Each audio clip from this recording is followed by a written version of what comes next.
Today we are going to learn how to relate percents to fractions and decimals. We will also discuss how to convert percents, fractions, and decimals. First, we're going to discuss percents, looking at situations that occur in everyday life. You will need to be familiar with the fraction concepts and decimal concepts we learned last week. Okay, class, we're going to make a list of the ways that you use fractions, decimals, and percents in your daily life.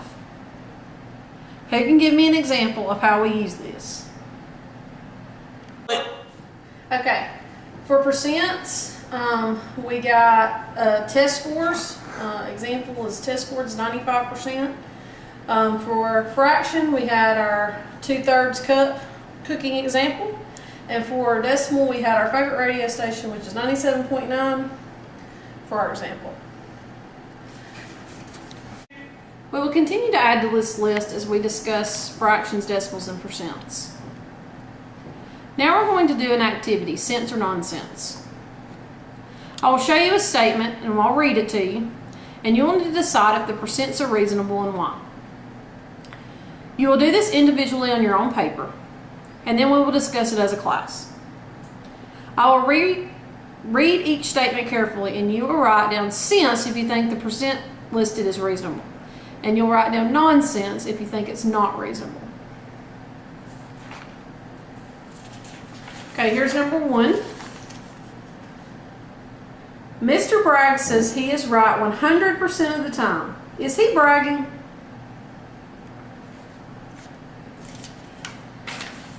Number 2. Cindy spends 100% of her allowance on candy. Do you think this is sensible?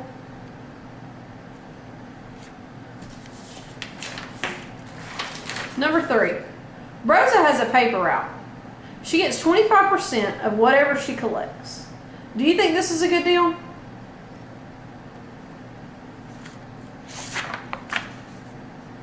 Okay, class, we will now discuss our answers and why you feel this way as a group.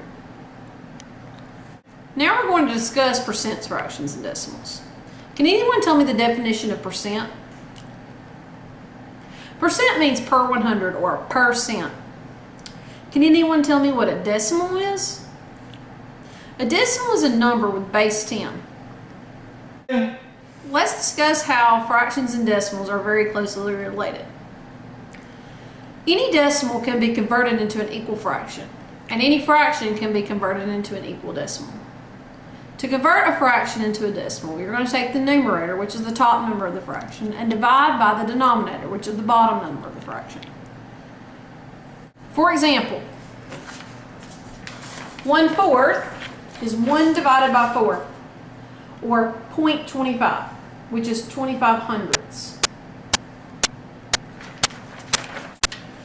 To change a fraction to a percent, you're going to take one additional step. Once you get the decimal, you're going to move the decimal place 2 places to the right. You may have to add a 0 if necessary, and also a percent sign. We're going to try this next example. Convert 4/5 to a percent. So you're going to take 4 and divide by 5 on your calculator. You should get 0.8. 0.8 is 8/10. We're going to move that decimal 2 places to the right, add a 0 and a percent sign. So we get 80%. 4/5 is equivalent to 80%.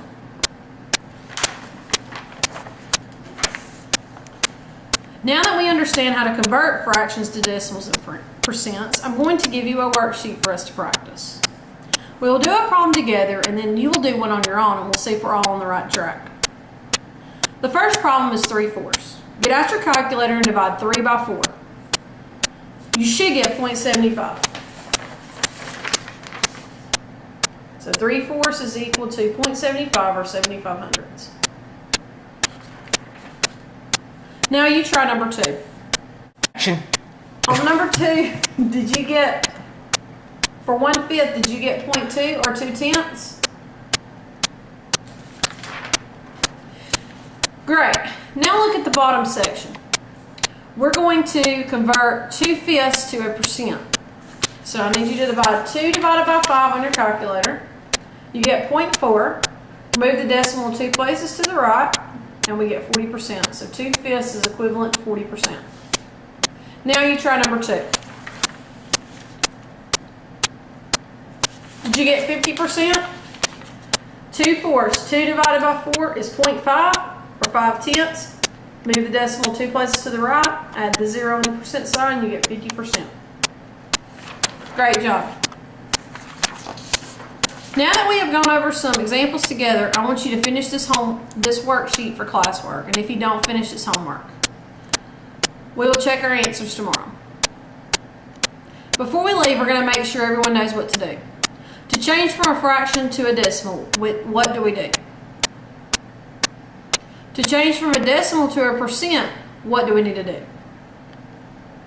Great job. Remember, class, on Friday, we'll have a quiz on converting fractions to percents and on other concepts that we're learning this week. Your homework will be checked tomorrow, so please don't forget to do it.